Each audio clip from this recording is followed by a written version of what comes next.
Cadet Mira Solon stepped into the training bay with her heart pounding, the air thick with tension and the scent of alien musk. Around her, 3 Seraph predator cubs prowled in their cages, their golden eyes reflecting a hunger older than humanity itself. When the cages opened, chaos erupted, snarls, claws, and raw instinct filling the room.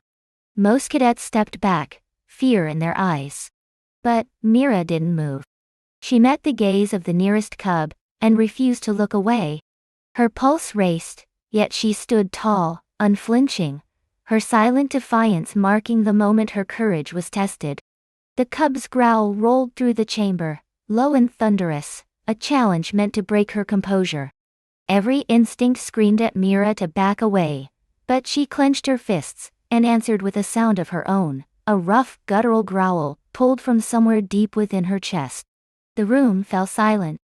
The cub froze, confusion flickering across its reptilian features. Then slowly, it lowered its head and sat down, eyes locked on her with newfound curiosity. Around them the other cadets whispered in disbelief, while Commander Vrain's stare hardened with interest. In that moment, Mira had crossed an unseen boundary. Over the following days, Mira noticed the cubs responding to her presence differently. They no longer snapped when she approached, but watched her intently, mirroring her movement. She learned to communicate not with words, but with subtle shifts in tone, posture, and gaze. When she showed calm, they relaxed.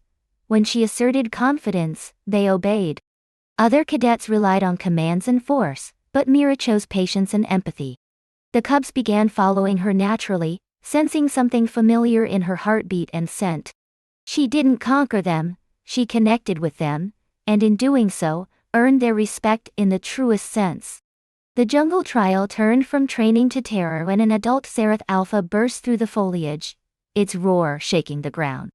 Cadets scattered, weapons useless against the creature's thick armor plates. Mira found herself cornered, her rifle empty, her breath sharp with fear.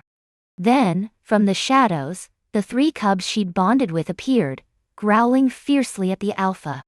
They formed a barrier around her, fangs bared and tails thrashing. The Alpha paused, its predatory gaze flicking between them and Mira. Something in the air shifted, recognition perhaps. The jungle fell silent as instinct overpowered violence for a heartbeat. The Alpha's eyes glowed, like molten gold, as it inhaled, catching the mingled scents of its young and the human before it.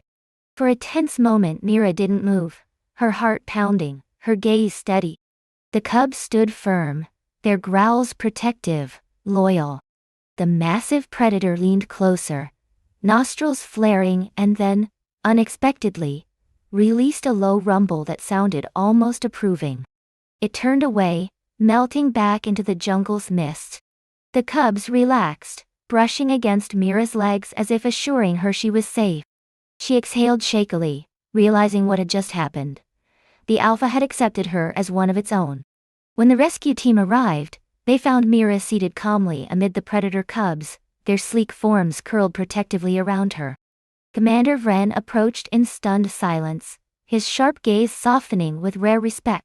Word spread quickly through the academy, how a human cadet had faced a Zerath Alpha and lived, not through strength, but through understanding. The Zerath began calling her, the one who growled back, a name that carried both honor and awe. Mira didn't see herself as a hero, only as someone who listened when others feared. Yet legends, she realized, often began just that simply.